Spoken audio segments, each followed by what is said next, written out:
kukavota chifukwa cha Chilima. Andi ngati kuli munthu amene anagwira ntchito kuchokera amazuka kunyumba kwache ikamati 5 o'clock watuluka pa galimoto kukapangira kampeni Chilima amene chakwera ndiye ndi Chilimatu.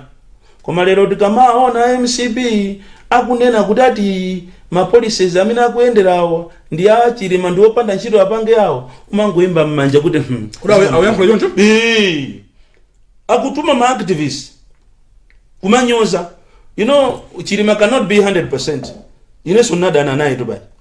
Ine sunadana naye. Ine tusilima nyengerera munthutu. Chifukwa ngati kunali anthu amene anampanga Chilima ujayo mmozi mwa iwo nali. And Chilima is losing the ground. Because ngati kunali munthu kapena ngati kuli munthu amene anakhulupirirwa ndi Amalawi ndi Chilima. Koma papa is losing the plot.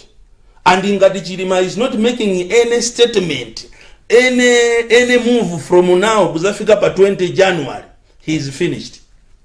20 January Chilima must make a big statement if he feels he is relevant.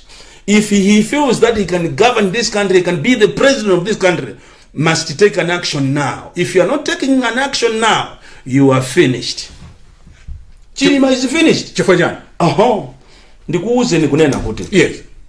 Ngati kuli a very brilliant guy, komanso the most loved guy Malawi munomo ndi Chilima, kumali ndi vuto amachedwa kutenga action.